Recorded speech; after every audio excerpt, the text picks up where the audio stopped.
हमारे हरियाणा सरकार में मिनिस्टर अनूप जी आज इस कार्यक्रम में मौजूद हिसार प्रेस क्लब के और हमारी जो छोटी इकाइयां हैं बरवाड़ा, नारनौंद, आदमपुर, झांसी, उचाना, कई साथी तो अग्रवा बैठ जाते हैं, उबलाना बैठते हैं, पूरे इस क्षेत्र के। और मेरे लिए सौभाग्य ये भी है कि आज से 8 साल पहले मैं एक चीज राजीव जी बोलना भूल गए कि आज के दिन में इस लोकसभा का सांसद बना। 7 साल के सुनहरे सफर में केवल मात्र कलम चलाने वाले साथी वो मेमोरेबल फोटोज आज भी सामने आती है जब मैं कंधों पे बैठा था और हमारे शायद अमर उजाला के साथी ने खींचकर उस समय भेजी थी। और मुझे याद है सतीश की और डीपी की ड्यूटी लगाई थी क्योंकि ये भी खुशी में इतने उत्साहित थे कि जाओ फोटो तो ले आओ बलवान, तो फोटो तो लाओ याद। तो उससे ही हमें कल नारनौंद में उसी लोकसभा को पूरी तौर पे बाय चांस कवर कर रहा और उसके अंदर उस 8 साल के सुनहरे सफर के अहम बिंदु कह लीजिए, हमारी एक सपोर्ट कह लीजिए कि सारी प्रेस की टीम से आज इस प्रेस मीट में मिलने का मौका मिला। मेरा तो ये मानना है किसी भी व्यक्ति के मेहनत को अगर अच्छी तरीके से लिखा ना जाए, दर्शाया ना जाए, तो धीरे धीरे वो चीजें फेड हो जाती। मगर अगर उसको अच्छी तरह से दर्शाया जाए, लिखा जाए, क्रिटिसाइज किया जाए, बहुत इंपॉर्टेंट चीज है। कोई उसको अच्छा नहीं मानता, तो क्रिटिसाइज भी किया जाए गलतियों को, तो मैं मानता हूँ उसके सबसे सुहाना दौर था कि उस दौर के हर उस विजिट को आपके अखबार में, आपके टीवी में, सोशल मीडिया पर आप लोगों ने जगह देने का काम किया और उन लोगों की लाइफ का वो एक मेमोरेबल हिस्सा बनाया। अभी हम बैठे बात कर रहे थे कि कितने लोग पार्लियामेंट विजिट करके आए। मुझे तो शायद याद भी 8,000 गए थे, 7,000 गए थे, मगर 5 साल के अंदर हजारों बच्चों को, बुजुर्गों को हमने मेट्रो भी चढ़ाया, पार्लियामेंट भी दिखाई।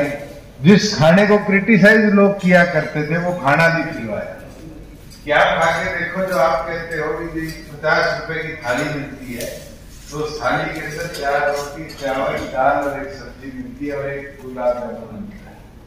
और धीरे धीरे करके मुझे लगता है कि मुझे दर्शाई जाती थी कि सुपर लग्जरी है पार्लियामेंट की कैंटीन। जब खाना खा के सारे बाहर आते थे तो कहते थे ना रे, इससे तो मामला ही खाना ठीक है।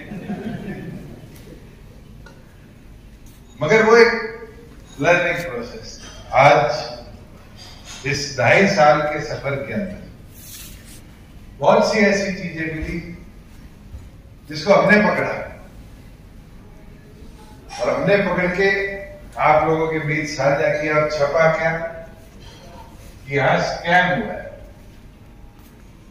एक उस चीज की भी आपको अपने जीवन में परिभाषा में क्लैरिफिकेशन चाहिए, व्हाट इज अ स्कैम। और 2.5 साल में अनेकों मौके हैं। शराब की तस्करी रोकी तो शराब उठा, 7A की रजिस्ट्रियों पर रोक लगाई तो रजिस्ट्री उठा, जो चावल कभी खरीदा नहीं जाता था उसकी फिजिकल वेरिफिकेशन कराई तो दान उठा। मगर मैं ये मानता हूं कि वो क्रिटिसिज्म बहुत जरूरी था। मैं कल की किसी अखबार की न्यूज है वो देख रहा था, एक सड़क में गड्ढा मिल गया और उसके लिए लिखा गया कि सड़क गड्ढा। मैंने कल ही उस पे हेडक्वार्टर से 4 सदस्य टीम भेज दी, देख के और 3.5 किलोमीटर की उस सड़क को पूरा एक बार में 2 बार चेक करवाया, उसकी फिजिकल वेरिफिकेशन कराई एक। खुशी ये है कि कहीं भी इस तरह की हमें क्वालिटी मिसमैच नहीं। मगर वो क्रिटिसिज्म बहुत जरूरी है कि आज नहीं हो रहा, कल होने लग जाएगा तो विल बी रिस्पॉन्सिबल। और मैं ये मानता हूं कि अगर आपके क्रिटिक्स अच्छे हैं तो कहीं ना कहीं आपको इम्प्रूवमेंट का वो दौर भी मिलेगा और अच्छी तरीके से आप आगे बढ़ो। तो मेरा प्रयास रहा है कि फील्ड से हम ऑब्जर्व करें और उसको इम्प्लीमेंट करें, और हम सक्सेसफुल रहे। मैं मेंबर ऑफ पार्लियामेंट था तो मेरे क्वेश्चन उस पर बेस्ड होते थे, और आज जब डिप्टी चीफ मिनिस्टर हूं तो मेरे एक्शन उस पर बेस्ड। और निरंतर उन दोनों चीजों के बैलेंस को देखते हुए हमने जो हमारी फंक्शनिंग है उसको बेहतर बनाया। पर बिल्कुल इस 2.5 साल के दौर में, जैसे सभी सीनियर हमारे साथियों ने बात कही, झटके पड़े, और झटके भी बड़े बड़े पड़े। आपको तो शायद किसान आंदोलन एक झटका ना लगा, पर गवर्नमेंट फंक्शनिंग में तो वो भी झटका था। कोरोना की 3 महामारी की वेव आई। पहली वेव ऐसी थी घर में ताले लगा के बंद हो गई, दूसरी वेव ऐसी थी बहुत से साथियों ने ऑक्सीजन की कमी के कारण अपने साथी खो दिए। परमात्मा का सुख है थर्ड वेव इतनी इम्पैक्टफुल नहीं थी, पर प्रिकॉशन सरकारों को बरतने पड़ी। मगर उसके बावजूद भी हमने फंक्शनिंग किसी की रुकने नहीं दी। मुझे याद है प्रेस के साथी चंडीगढ़ वालों ने भी कहा जी हमारे तो पासेस बना, हमने प्राथमिक तौर पर कि हमारे प्रिंट के साथी रिपोर्टिंग प्रॉपर कर पाए, महामारी की सही से जानकारी दे पाए।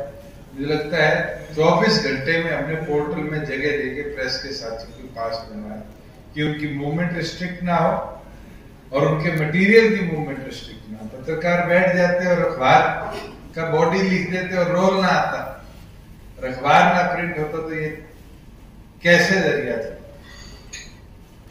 और उस चीज को बड़ी हमने बारीकी से मॉनिटर करना। मैं तो एक चीज जरूर कहूं कि अभी तो मेरा तो पॉलिटिकल करियर बहुत बड़ा है, और मैं जब फर्स्ट टाइम, मुझे डेट भी याद है 18 अप्रैल की, नॉमिनेशन भर के ओल्ड गवर्नमेंट कॉलेज मैदान पे गया था।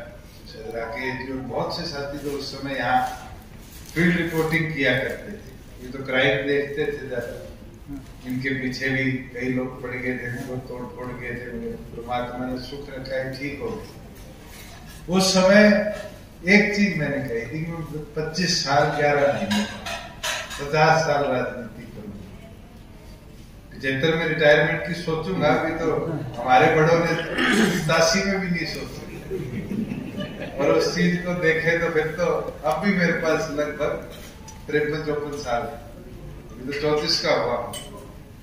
तो उसके अंदर मुझे लगता है जितना मुझे आगे बढ़ना है उससे ज्यादा मुझे आप लोगों के सहयोग से सीखना भी है, अपने आप को इम्प्रूव भी करना है। और कहीं कोई ऐसा समय आ जाए मैं गलती करूं तो आप लोगों से क्रिटिक्स बनकर सीखना भी है कि ये गलती है, इसको सुधारने का काम। और मैं तो पूरी उम्मीद रखता हूं, और बहुत से ऐसे साथी हैं जो आज भी निरंतर किसी ना किसी प्रकार से टच में रहते, कोई कमी उनको दिखती है, ऑब्जर्व होती है तो बताते हैं और बताकर उसको सुधरवाने का काम करते हैं। मैं यही मानता हूं, और मैंने जब मास कम्युनिकेशन करी थी उसके अंदर भी sharing of information is must, ये सीखा।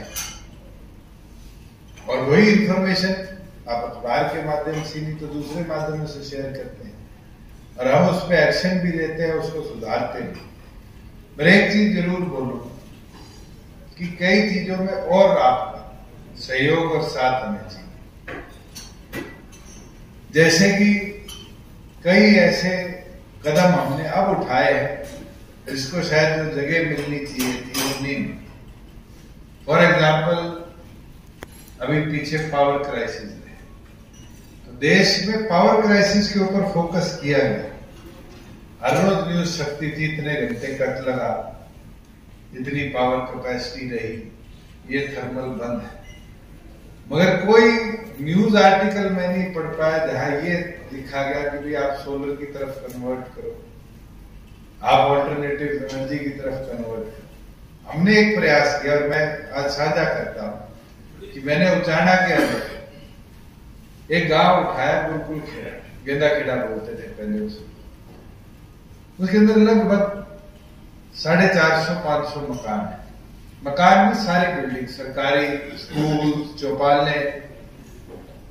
और मैंने कई लोगों से पिछले 1 साल से प्रयास किया कि CSR का पैसा आए और हम उसको एक ड्रीम प्रोजेक्ट इस देश का बनाए, मगर सहयोग मिला, मगर जिस लेवल का मिलना चाहिए था नहीं मिला। मगर आज सक्सेसफुली शेयर कर सकता हूं कि लगभग 50 लाख की लागत तो ऑलरेडी लग चुकी है और 50 लाख कल और रिलीज हो जाए।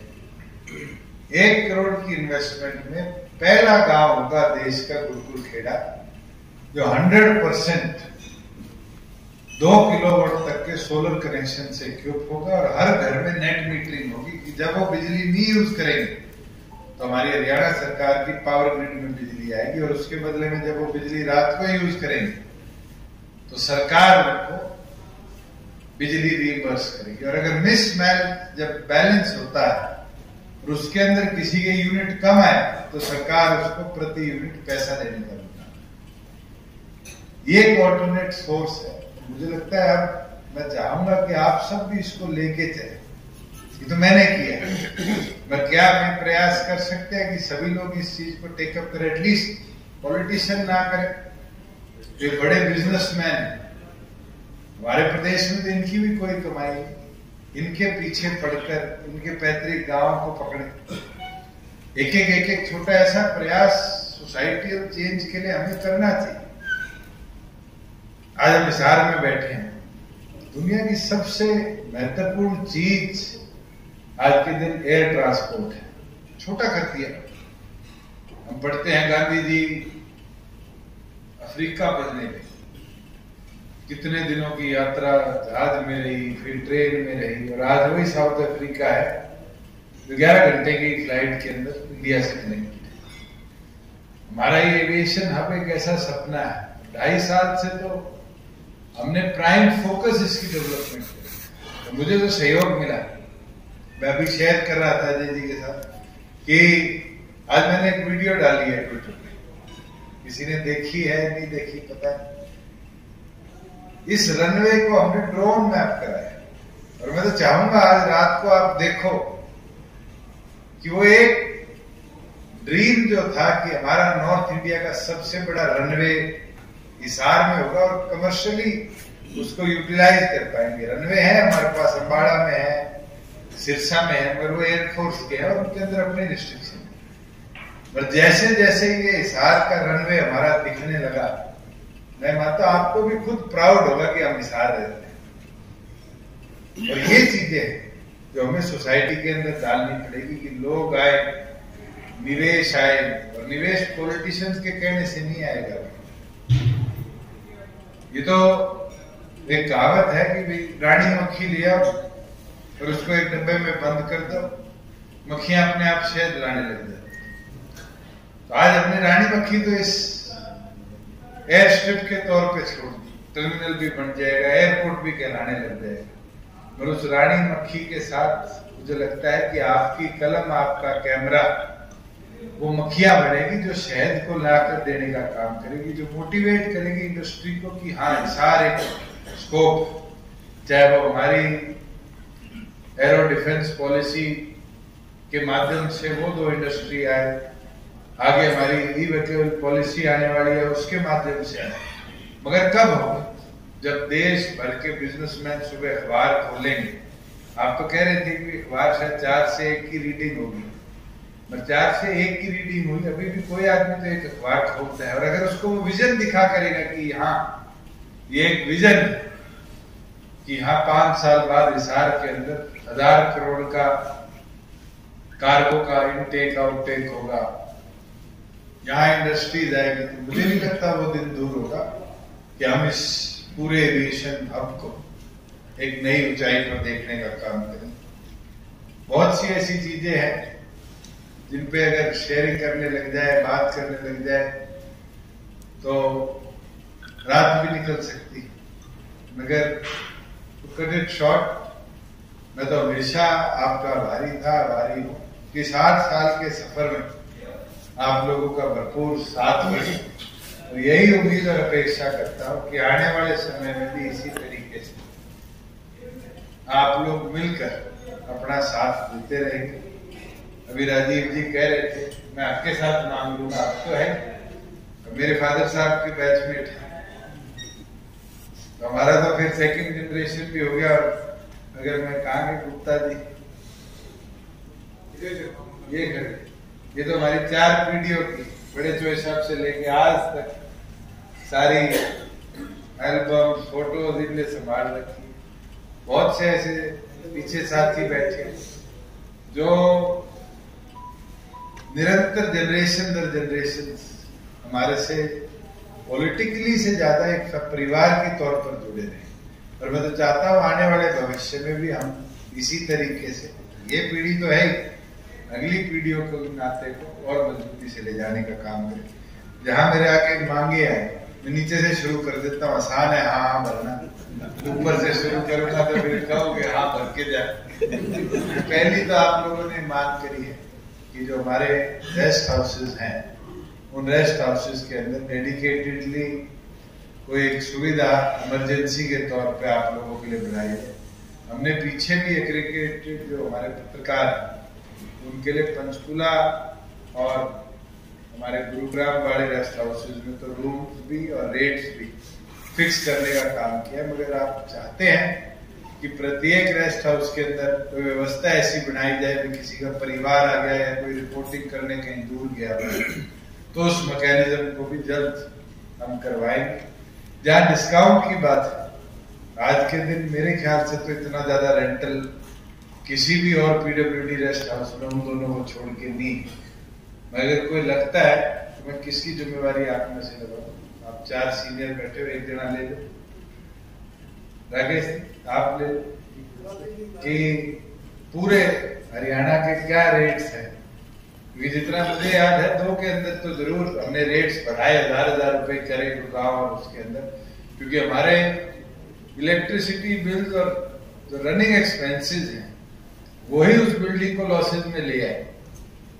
और आज मार्केट के अंदर जो रेट्स अवेलेबल है उसके कंपैरिजन में आज 50-100 रुपए का कमरा 5 स्टार फैसिलिटीज का देना वैसे भी वायबल नहीं। और अब तो हिसार में आपके बड़ा रेस्ट हाउस बन जाएगा, करनाल में 40 बेडरूम बन जाएगा, सिरसा में 40 बेडरूम बन रहा है। आने वाले समय में तो ये व्यवस्था बढ़ेगी और आपको उसका लाभ भी इनडायरेक्टली मिलेगा। मगर अगर कोई हमें रेट्स कम करने हैं तो आप लोगों से विचार कर उनको दोबारा हम रिवाइज करने का काम करें। जहां बात आई आपके पर्यटन स्थल के दर्शनों के बारे में, टूर की बात होगी, जो इनडायरेक्ट वो कौन सा पर्यटन स्थल है ये आप मेरे को बता दें तो मैं खुद साथ चलने का भी प्रयास करूंगा इस बारे में। तो जहाँ आपके एक्रेडिटेशन की जैसे आपने बात रखी थी कि लिमिट 2 का है और ये चीजें है, ये मैं चाहूंगा कि एक डेलीगेशन आपका इन समस्याओं को इन डिटेल लेके आ जाए। मैं अमित अग्रवाल जी जो डायरेक्टर हमारे डीपीआर है और उसके साथ वी उमाशंकर जी जो इसके एसीएस है, मैं उन दोनों को भी बुला के इन पे हम जितना मैक्सिमम सपोर्ट कर पाएंगे। आयुष्मान वाली जो स्कीम की आपकी बात थी वो ऑलरेडी सरकार ने उस पर मोहर लगा दी है, उसकी ऑफिशियल नोटिफिकेशन, क्योंकि एक ट्रस्ट बना के अभी तो नंबरदारों का एक्सपीरियंस मुझे है, 1 साल हो गया और अब जाके वो ट्रस्ट बना है, उसमें कॉमन कॉर्पस छोड़ा गया है। अब जाके नंबरदारों को आयुष्मान भारत का देश भर में लाभ मिलेगा। नहीं तो पहले तो ऐसी स्कीम बना दी थी कि हरियाणा से बाहर भी लाभ नहीं मिलेगा, तो स्कीम का कोई लाभ नहीं। मैं तो चाहता हूँ कि अगर उसके अंदर कोई अभी टेक्निकलिटी बची है तो उसको हम जल्द रिजॉल्व कराएंगे कि देश भर में आपको, अगर आप परिवार के साथ पूरे के साथ भी कहीं गए हुए हैं और कोई इमरजेंसी आती है तो आपको वहां उसका लाभ मिलने का काम। जो एक मांग थी और सबसे मेरे ख्याल से तो महत्वपूर्ण मांग, मैं एक चीज चाहूंगा, रादर देन हम जमीन डेडिकेटेडली अलॉट करें, क्योंकि अब 2014 से एक पॉलिसी है कि कलेक्टर रेट पे जमीन अलॉट करनी है। और कलेक्टर रेट अगर शहर की बात करूं तो आप लोगों के लिए भी वायबल नहीं। क्या हम सिरसा की तरह एक डेडिकेटेड एनवायरनमेंट क्रिएट कर सकते हैं किसी संस्थान में, जिसमें एक कॉन्फ्रेंस हॉल, जिसमें एक आपकी लाइब्रेरी है और एक ऐसा 8 से 10 कंप्यूटर लगने का स्टेशन हो, जहां पे आप बैठकर अपनी स्टोरी रिपोर्टिंग भी कर पाए, अपनी रिसर्च भी कर पाए। मैं तो चाहूंगा कि एक यूनिट आपका यहाँ से सिरसा जाए और मैं डीपीआर की ड्यूटी लगा दूंगा संसाधन के लिए आपको, कि वो आपको दिखा के लाए कि कितना अच्छा उन्होंने इंफ्रास्ट्रक्चर बनाया है। और मैं ओथ लेने के बाद जब पहली बार सिरसा गया तो उन्होंने मेरे को बुलाया, मैं उस पूरे उनके प्रेस क्लब को विजिट करके आया। उसके अंदर आपको फायदा क्या होगा ना, बिजली का बिल आएगा, डीपीआर भरेगा, चुटुर पुटुर जो प्रिंटिंग फैसिलिटीज है और है वो आपके जिम्मे नहीं आएंगे, वो कॉमनली विभाग करता है। प्लस आप लोगों का आपसी भाईचारा बना रहेगा, सबसे जरूरी है। मुझे अब भी याद आ रहा है, ब्रेकली याद आ रहा है, मैं इन दोनों से पूछ लेता हूँ। जब मैं एमपी बना था तो हमने 11 लाख रुपए प्रेस क्लब के लिए दिया था। वो कौन सा प्रेस क्लब? मैं तो वही पूछ रहा हूँ, कोई बिल्डिंग थी, उसमें टाइल का काम होना था और फिर से 11 लाख रुपए एज मेंबर ऑफ पार्लियामेंट दिए गए। रात में सुन रहा हूँ कि बिल्डिंग नहीं है, इसका मतलब तो हमारे बीच में 2 प्रेस क्लब आए।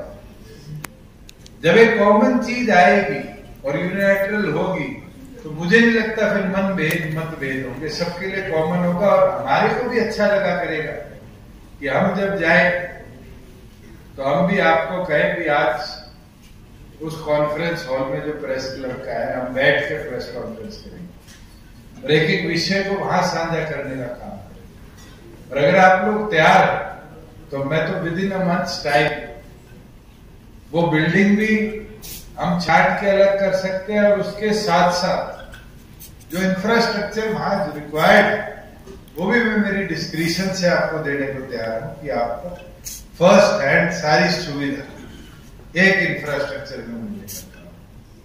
तो आपकी सहमति है?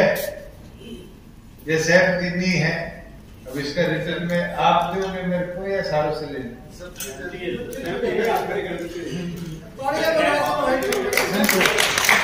मैं चाहता हूँ, मेरे को बताया आपके इधर ही डीआईसी ऑफिस भी हमारा आज उतनी एफिशिएंसी पे नहीं।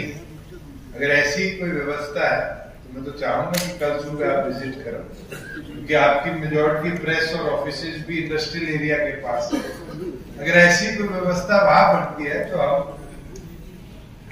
बिल्कुल उस फैसिलिटीज को, नहीं तो हमारे जो पंचायती राज के या रेवेन्यू की जो बिल्डिंग है, पटवार खाना है, पंचायत भवन है, उसमें कॉन्फ्रेंस हॉल और ये फैसिलिटीज भी है, उनमें से कोई ना कोई देख ले। सर वो आप सिरसा की बात, तो मैं कल सुबह आपके लिए हुड्डा का जो सेक्टर बने हैं उसके अंदर जो इंस्टीट्यूशनल साइट्स उनका एक ऑप्शन करवा देते हैं। आप फर्स्ट बिल्डर बनो और स्पेशली आप लोगों के लिए एज प्रेस क्लब के लिए निकाल के देने का काम। अगर वो वायबल नहीं होगा, कारण क्या है कि आज हमारे मिनिमम रेट पर स्क्वायर फुट का है 30,000। अगर आप लोगे तो 30, 40, 50 लाख रुपए 100 गज के प्लॉट का होगा। ना उसमें बेसमेंट बनेगी, ना उसमें हॉल बनेगा और ना उसमें इंफ्रास्ट्रक्चर।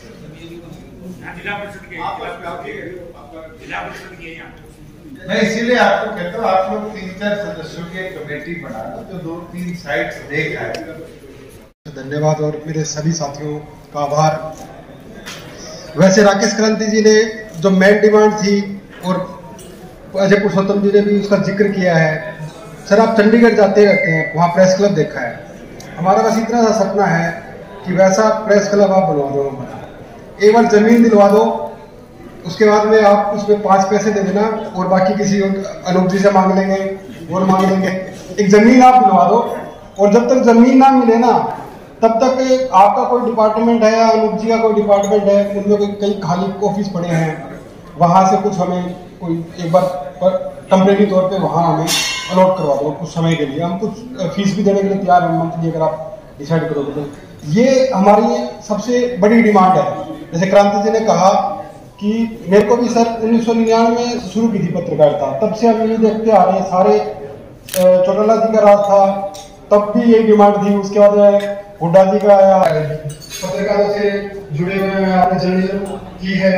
तो आप थोड़ी छोटे शब्दों में ये क्या चंडीगढ़ में आपने सब कुछ देखा है, हिसार में एक मीडिया हब है, यहाँ के पत्रकार की जो क्वालिटी है आपने देखी होगी, और यहाँ लगभग बड़े बड़े अखबारों के प्रिंटिंग स्टेशन लगे हुए हैं।